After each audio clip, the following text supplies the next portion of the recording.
श्रीमद् भागवत गीता अनुवाद स्वामी रामसुख दास। संकल्प प्रभवान कामंस्तक्ता सर्वान शेषतः मनस्सैबन्द्रियग्रामं विनियम्य समन्ततः।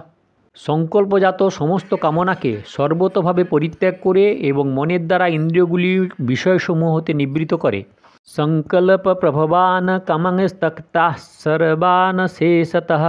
জাগতিক বস্তু, ব্যক্তি, পদার্থ, দেশ, কাল, ঘটনা, পরিস্থিতি ইত্যাদিতে মনে যে নানা প্রকার স্ফুরণ হয়, ওই স্ফুরণগুলির মধ্যে স্ফুরণে প্রিয়ভাব, সৌন্দর্য এবং প্রয়োজনীয়তা দেখা যায়, সেটি সংকল্পের রূপ ধারণ করে। তেমনি যে স্ফুরণে ওই বস্তু, ব্যক্তি খারাপ, আমার উপযুক্ত নয়, এইরূপ বিপরীত ভাব উৎপন্ন হয়, সেই স্ফুরণগুলিও সংকল্প হয়ে ওঠে। সংকল্প থেকে এইরূপ হওয়া উচিত আর এইরূপ হওয়া উচিত নয়, এই কামনার উৎপত্তি হয়। এইরূপ সংকল্প হতে উৎপন্ন কামনাগুলি সর্বতোভাবে পরিত্যাগ করা কর্তব্য। এখানে কামান পদটি বহুবচনে ব্যবহৃত হয়েছে, তবুও এর সঙ্গে সর্বান পদটি ব্যবহারের তাৎপর্য হল যে কোনো প্রকার কামনা একেবারে যেন না থাকে। অশেষত পদটির তাৎপর্য হল যে কামনার বীজ, সূক্ষ্ম সংস্কারও যেন না থাকে, কারণ বৃক্ষের একটিমাত্র বীজ হতে মাইলের পর মাইল জঙ্গল সৃষ্টি হতে পারে। অতএব বীজরূপ কামনাও পরিত্যাগ করা কর্তব্য। মনস্যৈবেন্দ্রিয়গ্রামং বিনিয়স্য সমন্ততঃ। যে ইন্দ্রিয়ের সাহায্যে রূপ, রস, শব্দ, গন্ধ, স্পর্শ এই বিষয়গুলি অনুভূত হয়, ভোগ হয়, ওই ইন্দ্রিয়গুলিকে মনের দ্বারা ঠিক মতো নিয়মন নিতে হয়, অর্থাৎ মনের সাহায্যে ইন্দ্রিয়গুলিকে তার বিষয় থেকে সরিয়ে নিতে হয়। সমন্ততঃ বলা তাৎপর্য হল যে মনের দ্বারা শব্দ, স্পর্শাদি বিষয়গুলির চিন্তা করবে না এবং জাগতিক মান মর্যাদা, আরাম ইত্যাদির দিকে যেন কোনো আকর্ষণ না থাকে। এর তাৎপর্য হল যে ধ্যানযোগীর ইন্দ্রিয়াদি এবং অন্তঃকরণের দ্বারা প্রাকৃত পদার্থগুলির থেকে সর্বতোভাবে সম্পর্ক বিচ্ছেদ করে নেওয়া কর্তব্য। শ্রীমদ্ ভাগবত গীতা অনুবাদ স্বামী রামসুখ দাস। ষষ্ঠ অধ্যায়ের 25তম শ্লোক। শনৈঃ শনৈরূপরমেদ বুদ্ধ্যা ধৃতি গৃহীতয়া আত্মসংস্থং মনঃ কৃত্বা ন কিঞ্চিদপি চিন্তয়েৎ। ধৈর্যযুক্ত বুদ্ধির দ্বারা জগৎ হতে ধীরে ধীরে বিরত হবে এবং পরমাত্মা স্বরূপে মন বা বুদ্ধিকে সম্যকভাবে স্থাপন করে তারপর আর কোনো কিছুই চিন্তা করবে না। ব্যাখ্যা: বুদ্ধ্যা ধৃতি গৃহীতয়া। সাধন করতে করতে সাধকগণ প্রায়শ অধৈর্য হয়ে ওঠেন, নিরাশ হয়ে যান যে ধ্যান ধারণাদিতে বিচার বিবেচনায় এত সময় লেগে যাচ্ছে, তবুও তত্ত্ব লাভ হচ্ছে না। কি করা যায়? কেমন করে তত্ত্ব লাভ হবে? এই জন্যে ভগবান ধ্যানযোগী সাধককে সতর্ক করে বলেছেন যে ধ্যানযোগের অভ্যাস করতে করতে সিদ্ধিপ্রাপ্ত না হলেও তার অধৈর্য হওয়া উচিত নয়, তার ধৈর্য ধারণ করা উচিত। সিদ্ধিপ্রাপ্তি হলে, সাফল্য পেলে যেমন ধৈর্য থাকে, বিফল হলেও সেইরূপ ধৈর্য ধারণ করে এই ভাব সহ থাকতে হয় যে বছরের পর বছর কাটুক, শরীর নষ্ট হোক, তাতেও পরোয়া করি না, কিন্তু তত্ত্বপ্রাপ্তি করতেই হবে, কারণ এর চেয়ে বড় কোনো কাজ নেই। তাই এটিকে সমাপ্ত করার আগে আর কি কাজ করার আছে? এর থেকেও মহৎ কোনো কাজ যদি থাকে তবে এটিকে বাদ দিয়ে সেটিকে আগে করি। এইভাবে বুদ্ধিকে বশীভূত করতে হয়, অর্থাৎ বুদ্ধিকে মান, মর্যাদা, আরাম, আয়েসের জন্য জগতের যেসব গুরুত্ব রয়েছে সেইগুলিকে সরাতে হবে। তাৎপর্য হল যে আগের শ্লোকে যে বিষয়গুলি ত্যাগ করার কথা বলা হয়েছে, ধৈর্য সহকারে বুদ্ধির দ্বারা সেই বিষয় থেকে বিরত হতে হবে। শনৈঃ শনৈরূপরমেৎ। বিরত হওয়ার জন্য তাড়াহুড়া করার দরকার নেই। ধীরে ধীরে উপেক্ষা করতে করতে বিষয় হতে উদাসীন হবে এবং তাতে একেবারে বিমুখ হয়ে যাবে। কামনা পরিত্যাগ এবং মন থেকে বিষয়সমূহ সংযম করার পরেও এখানে যে বিরত হওয়ার কথা বলা হয়েছে তার তাৎপর্য হল যে কোনো বস্তু পরিত্যাগ করলেও সেই ত্যায্য বস্তুতে অংশত দেশভাব থাকতে পারে। সেই দেশভাব সম্পূর্ণরূপে দূর করার জন্যই এখানে বিরত হওয়ার কথা বলা হয়েছে। তাৎপর্য হল যে সংকল্পের সঙ্গে অনুরাগ যেন না হয়, দেশভাবও যেন না আসে, অর্থাৎ এইগুলি থেকে একেবারে বিমুখ হয়ে যাবে। এখানে বিমুখ হতে বলার কারণ হলো এই যে পরমাত্মা তত্ত্ব মনে ধারণ করা যায় না, কারণ মন প্রকৃতির অংশ হয়।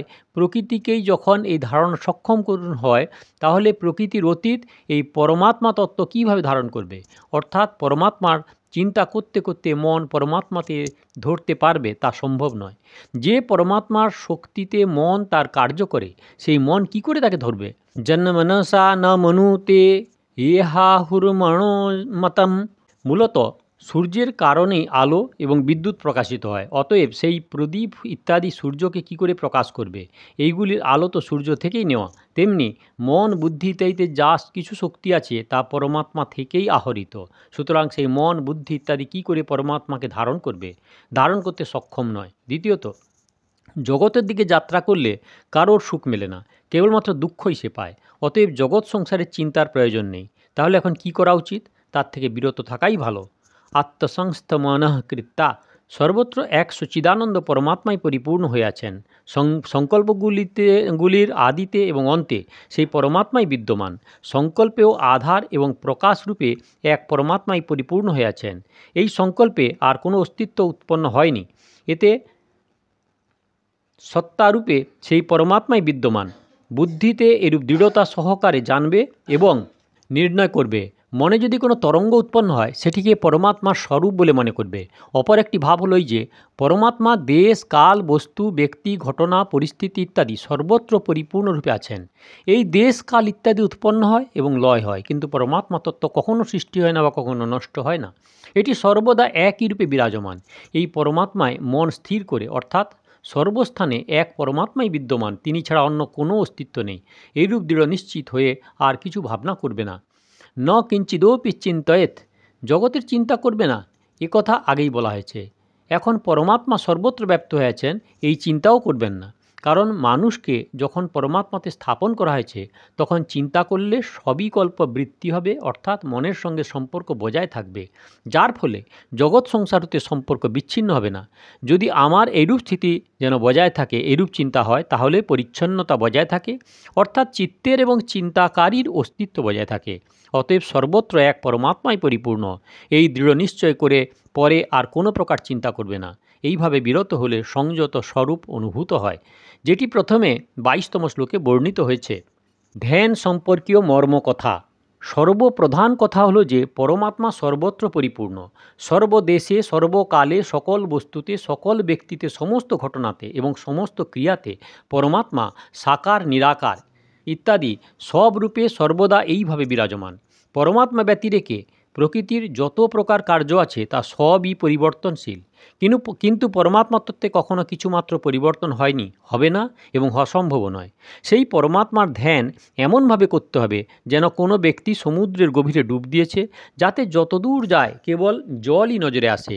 নিচের দিকে তাকালে জল, উপরে জল, চারিদিকে জলেই পরিপূর্ণ। এইভাবে যেখানে কেউ নিজেকে কোনো এক স্থানে স্থিত মনে করেন, বস্তুত তার মধ্যে পরমাত্মা, বাইরেও পরমাত্মা, উপরে পরমাত্মা, নিচেও পরমাত্মা, চারদিকে কেবল পরমাত্মাই পরিপূর্ণভাবে বিরাজমান। দেহের প্রতিটি কণাতে তিনি বিদ্যমান। মানুষের ধ্যেয় হলো সেই পরমাত্মাকে প্রাপ্ত করাই এবং তিনি নিত্য নিরন্তরই প্রাপ্ত। কেউ কখনোই পরমাত্মা থেকে দূরে যেতে পারে না, কোনো অবস্থাতেই তার থেকে কেউ আলাদা হতে থাকতে পারে না। শুধু মানুষ দৃষ্টি বিনাশশীল বস্তুর দিকে থাকায় সর্বদা পরিপূর্ণ, নির্বিকার, সম, শান্ত পরমাত্মা তত্ত্ব তাদের নজরে আসে না। সেই পরমাত্মা তত্ত্বে যদি তার দৃষ্টি যায়, তবে সে লক্ষ্য করে যে তিনি সর্বত্র সমভাবে পরিপূর্ণ, তখন স্বাভাবিকভাবে ধ্যান হয়। ধ্যান করার প্রয়োজন হয় না। যেমন আমরা পৃথিবীতে বাস করি এবং আমাদের ভেতরে, বাইরে, উপরে, নিচে চতুর্দিকেই আকাশ বিদ্যমান, চারদিকে শূন্যতায় ব্যাপ্ত, কিন্তু যেদিকে আমরা খেয়াল করি না, লক্ষ্য করলে দেখতে পাই যে আমরা আকাশেই আছি, আকাশেই চলাফেরা করি, খাওয়া দাওয়া আকাশে এবং শয়ন জাগরণ আকাশে করে থাকি, আকাশেই সেই আমরা সব কার্যকর্ম করি, কিন্তু সেই দিকে লক্ষ্য না থাকায় এটি আমাদের নজরে আসে না। যদি সেদিকে মনোযোগ দিই যে এটি আকাশ, এতে মেঘ জন্মায়, তাতে বৃষ্টি হয়, আকাশে সূর্য, চন্দ্র, নক্ষত্র বিরাজ করে, তবেই আকাশ লক্ষ্য আসে, নচেত নয়। আকাশকে খেয়াল না করলেও আমরা সব কাজই আকাশে করে থাকি। তেমনি পরমাত্মা তত্ত্বের দিকে খেয়াল না থাকলেও আমাদের সমস্ত ক্রিয়াই এই পরমাত্মা তত্ত্বের মধ্যেই হয়ে থাকে। তাই গীতায় বলা হয়েছে যে শनै রূপ পরমেদ বুদ্ধং ধৃতি গৃহীতয়া, অর্থাৎ ধৈর্যযুক্ত বুদ্ধি সহকারে ধীরে ধীরে বিরত হয়ে যাবে। জগতের কোনো কথা মনে উদয় হলে তার থেকে বিরত হবে। সাধকের এই ভুল হয় যে যখন তিনি পরমাত্মার ধ্যানে বসেন তখন জাগতিক বস্তু স্মরণে এলে তিনি তার বিরোধিতা করেন। বিরোধিতা করলে সেই বস্তুটির সঙ্গে সম্পর্কও বজায় থাকে, আবার আসক্তি করলেও তার সঙ্গে সম্পর্ক বজায় থাকে। সুতরাং এইগুলির বিরোধিতাও করা উচিত নয়, আবার আসক্তি রাখাও উচিত নয়। সেইগুলিকে উপেক্ষা করে তাকে উদাসীন হয়ে যেতে হবে, নির্লিপ্ত হতে হয়। জগৎ সংসারের কথা স্মরণ হয় তো ভালো, আর না হয় তো ভালো, এইরূপ পরোয়া না করা ভাব হলে জগতের সঙ্গে আর সম্পর্ক স্থাপন হয় না। সুতরাং ভগবান বলেছেন যে সেইগুলিতে শুধু উদাসীন হওয়াই নয়, বিরত হতে হয়। শনৈঃ শনৈঃ উপরমেত, যে জিনিস উৎপন্ন হয় সেইগুলি নষ্ট হয়, এই হলো নিয়ম। অতএব জগতে যতই সংকল্প বিকল্প হোক সবই নষ্ট হয়ে যায়।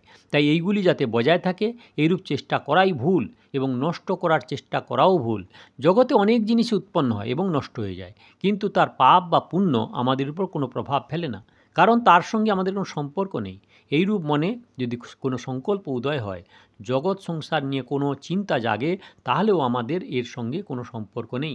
যে সকল বস্তু প্রভৃতির সংকল্প জাগে তাদের সঙ্গে যেমন সম্পর্ক নেই, তেমনি যে মনের মধ্যে ওইগুলির আগমন হয় সেই মনের সঙ্গেও সম্বন্ধ নেই। আমাদের সম্পর্ক থাকে সর্বত্র পরিপূর্ণ যে পরমাত্মা একমাত্র তারই সঙ্গে।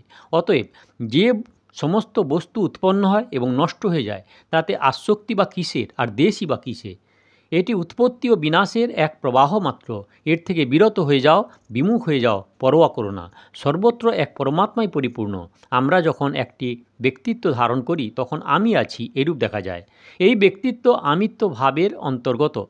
সেই তিনি হলেন অপার, অসীম, সম, শান্ত, সদ্ঘন, চিদ্ঘন, আনন্দঘন পরমাত্মা। যেমন সমস্ত পদার্থ, ক্রিয়া ইত্যাদি একই প্রকাশের অন্তর্গত, সেই প্রকাশের যদি সম্পর্ক থাকে তবে বস্তু, ব্যক্তি এবং ক্রিয়া মাত্রের সঙ্গে আর যদি সম্পর্ক না থাকে তাহলে কারো সঙ্গেই থাকে না। প্রকাশ নিজ স্থানে একইভাবে অবস্থান করে, তাতে নানা রকম বস্তু আসে যায়, নানা প্রকার ক্রিয়া হয়ে থাকে, কিন্তু প্রকাশের তাতে কোনো পরিবর্তন হয় না। তেমনি প্রকাশস্বরূপ পরমাত্মার সঙ্গে কোনো বস্তু, ক্রিয়া ইত্যাদির কোনো প্রকার সম্পর্ক নেই। সম্পর্ক থাকলে সম্পূর্ণের সঙ্গেই সম্পর্ক থাকে, আর না হলে কোনো কিছুর সঙ্গে সম্পর্ক থাকে না। এই বস্তু, ক্রিয়া ইত্যাদি সব উৎপত্তি ও বিনাশশীল, এবং পরমাত্মা অনুৎপন্ন তত্ত্ব। সেই পরমাত্মাতে স্থিত হয়ে কোনো কিছু চিন্তা করবে না। এক হলো চিন্তা করা, অপরটি হলো চিন্তা হওয়া। চিন্তা করবে না এবং চিন্তা আপনি হতে যদি হয়ে যায় তার সঙ্গে কখনো সম্পর্ক স্থাপন করবে না, সতর্ক থাকবে। প্রকৃতপক্ষে আমরা অসঙ্গ থাকি, কারণ সংকল্প এবং বিকল্প উৎপন্ন হয় এবং নষ্ট হয়ে যায়, কিন্তু আমি বিদ্যমান থাকি। তাই যে বিদ্যমান সে স্বরূপেই স্থিত থাকবে এবং সংকল্প এবং বিকল্পকে উপেক্ষা করবে। তাহলে এইগুলি সংকল্প ও বিকল্প আর আমাদের উপর কার্যকরী হবে না। সাধক একটি ভুল করে ফেলে, যখন তার জগৎ সংসারের কথা মনে পড়ে তখন সে আগ্রহ রেখে তাকে দূর করার চেষ্টা করে থাকে। এইরূপ করলে তার জগতের সঙ্গে বিশেষভাবে সম্পর্ক স্থাপিত হয়। সেই জন্য সেইগুলি দূর করার জন্য উদ্যম করবে না, বরং মনে ভাববে যে এই সংকল্প বিকল্প যা মনে উঠছে এতেও পরমাত্মা তত্ত্ব ওতপ্রোতভাবে হয়ে আছে। যেমন জলে বরফ ফেললে বরফ নিজেও জল, আবার তার বাইরেও জল, তেমনি সংকল্প বিকল্প যা কিছু মনে উঠুক তা সবই পরমাত্মার অন্তর্গত, এবং সংকল্প বিকল্পের মধ্যেও সেই পরমাত্মাই পরিপূর্ণ হয়ে আছে। যেমন সমুদ্রে বড় বড় ঢেউ উঠে, একটি ঢেউয়ের পর আরেকটি ঢেউ আসে, সেই ঢেউগুলি জলেই পরিপূর্ণ, পৃথক পৃথক দেখালেও সেইগুলি একই জল থেকে সৃষ্ট, ঢেউ ছাড়া আর কিছুই নয়। তেমনি সংকল্প বিকল্পের পরমাত্মা তত্ত্ব ছাড়া আর কোনো তত্ত্ব নেই, কোনো বস্তু নেই। এখন কোনো পুরনো ঘটনা স্মরণে এলো, যেটি পূর্বে ঘটেছিল, সেটি এখন নেই। মানুষ জোর করে সেটিকে চিন্তা করে ভয় পেয়ে যায় যে এবার কি করব, মন বসছে না। প্রকৃতপক্ষে মানুষ যখন পরমাত্মা ধ্যান করতে থাকে সেই সময় অনেক পুরানো ঘটনার স্মৃতি ও সংস্কার নাশ করার জন্যই প্রকটিত হয়ে ওঠে, কিন্তু সাধক সেটি বুঝতে না পেরে তাই গুরুত্ব দিয়ে সেইগুলি আরও মজবুত করে ফেলে। এই জন্য তাকে উপেক্ষা করবে, সেইগুলির ভালো মন্দ কিছুই ভাববে না। তাহলে সেইগুলির যেমন উদয় হয়েছে তেমনি লয় হয়ে যাবে। আমাদের সম্বন্ধ একমাত্র পরমাত্মার সঙ্গে, আমরা পরমাত্মার এবং পরমাত্মা আমাদের। সর্বত্র পরিপূর্ণ এই পরমাত্মাতে আমাদের স্থিতি চিরন্তন। এইরূপ মনে করে শান্ত হয়ে বসবে, নিজের থেকে কোনো চিন্তা করবে না। কোনো চিন্তা আপনি উদয় হলে তার সঙ্গে সম্পর্ক স্থাপন করবে না। তখন সমস্ত বৃত্তি স্বতই শান্ত হয়ে যাবে এবং পরমাত্মার ধ্যান ও স্বাভাবিকভাবে হবে। কারণ বৃত্তিগুলি আসে যায়, কিন্তু পরমাত্মা সদা বিরাজমান, যা স্বতঃসিদ্ধ। তা নিয়ে কি করতে হবে? কিছুই করার নেই। সাধক মনে করে যে আমি ধ্যান করছি, চিন্তা করছি, এটা ভুল। সর্বত্রই যখন একই পরমাত্মাই বিরাজমান, তখন কি চিন্তা করবে, কি ধ্যান করবে? সমুদ্রে ঢেউ উঠে, কিন্তু জল তত্ত্বে ঢেউ নেই, সমুদ্রেও নেই। তেমনি পরমাত্মা তত্ত্বে জগৎ সংসারও নেই, বস্তু নেই, আর আসা যাওয়াও নেই। সেই পরমাত্মা তত্ত্ব হলো পরিপূর্ণ, সম, শান্ত, নির্বিকার এবং স্বতঃসিদ্ধ। এর চিন্তা করতে হয় না। তার কি চিন্তা করবে? এতে আমাদের স্থিতি তো এক সর্বসময়ই আছে। কার্যাদির সময়েও সেই পরমাত্মার সঙ্গে আমরা পৃথক হই না, নিরন্তর তার মধ্যেই আমরা অবস্থিত। এইসব ব্যবহার করার পদার্থগুলিকে যখন আমরা সমাদর করি, গুরুত্ব দিই, তখন মনের মধ্যে বিক্ষেপ আসে। একান্তে বসে কোনো বিষয়ে চিন্তা করতে থাকলে মনে বিক্ষেপ উপস্থিত হয়। প্রকৃতপক্ষে বিক্ষেপ ওই বস্তুটির জন্য হয় না, ওইগুলি গুরুত্ব দিলে, ওইগুলির অস্তিত্ব মেনে নিলেই বিক্ষেপ হয়। যেমন আকাশে বাদল উৎপন্ন হয় এবং বিলীন হয়ে যায়, তেমনি মনে নানা স্ফুরণ উৎপন্ন হয়, আবার শান্ত হয়ে যায়। আকাশে কত মেঘ উৎপন্ন হয়, আবার মিলিয়ে যায়, কিন্তু তাতে আকাশের কোনো পরিবর্তন হয় না, সেটি একই প্রকার থাকে। তেমনি ধ্যানের সময় কোনো চিন্তা আসুক বা না আসুক, পরমাত্মা একইভাবে পরিপূর্ণ হয়ে বিরাজ করেন। কোনো কিছু স্মরণ করলে তাতেও পরমাত্মা বিরাজমান থাকেন, আর কিছু স্মরণ না এলেও তাতেও পরমাত্মা বিরাজ করেন। দেখা, শোনা, বোঝার যা কিছু আছে, তার বাইরেও পরমাত্মা, এবং সেই সবের মধ্যেও পরমাত্মা বিরাজ করেন। চর অচর যা কিছু আছে তাও পরমাত্মা। দূর থেকে দূরেও যে পরমাত্মা, এবং নিকট থেকে নিকটেও সেই তিনি, কিন্তু তিনি সূক্ষ্ম অবস্থায়, তিনি বুদ্ধির অন্তর্গত হন না। পরমাত্মা এইরূপ সদ্ঘন, চিদ্ঘন এবং আনন্দঘন, সর্বত্র পূর্ণ আনন্দ, অপার আনন্দ, সম আনন্দ, শান্ত আনন্দ, ঘন আনন্দ, অচল আনন্দ, অটল আনন্দ, সর্বস্থানে শুধু আনন্দেই পরিপূর্ণ। একান্তে বসে ধ্যান করার সময় ছাড়া অন্য কাজ করার সময়ও মনে করতে হবে যে পরমাত্মা সর্বত্র পরিপূর্ণভাবে আছেন। কাজ করার সময় সাবধান হয়ে পরমাত্মার অস্তিত্ব চিন্তা করলে ধ্যানের সময় খুব উপকার হয়। আর ধ্যান করার সময় সংকল্প বিকল্পকে উপেক্ষা করে পরমাত্মায় অটলভাবে অবস্থান করলে সাংসারিক ব্যবহারের সময় পরমাত্মার চিন্তায় অত্যন্ত সহায় হয়। যিনি সাধক হন, তিনি 2-1 ঘন্টার জন্য হন না, অষ্টপ্রহর সাধক থাকেন। যেমন ব্রাহ্মণ তার ব্রাহ্মণত্বে সর্বদা অবস্থান করেন, তেমনি জীব মাত্রেই পরমাত্মাতে সর্বদা অবস্থান করে। ব্রাহ্মণ জন্মগ্রহণ করে, কিন্তু পরমাত্মা অজ, তিনি জন্মান না। কিন্তু কাজকর্ম করতে করতে বিষয়বস্তু, ক্রিয়াদি এবং ব্যক্তিদের দিকে লক্ষ্য থাকায় ওইসবে পরিপূর্ণ পরমাত্মায় আমাদের লক্ষ্য থাকে না। তাই একান্তে ধ্যান করার সময় এবং ব্যবহারাদির সময় সাধকের দৃষ্টি এই দিকে থাকা উচিত যে সমস্ত দেশ, কাল, বস্তু, ব্যক্তি, ঘটনা, ক্রিয়া ইত্যাদিতে এক পরমাত্মা তত্ত্বই এককভাবে পরিপূর্ণ হয়ে আছেন। তাতে অবস্থিত হয়ে আর কোনো চিন্তাকে মনে স্থান দিতে নেই। এই হলো শ্লোক নাম্বার 24। দয়া করে সাবস্ক্রাইব করবেন, ভালো লাগলে লাইক করবেন, শেয়ার করবেন। আর পেছনের ভিডিও দেখতে হলে কাকন বাসুতে ক্লিক করে ভিডিও দেখুন, আগের ভিডিও দেখতে হলে অপেক্ষা করুন।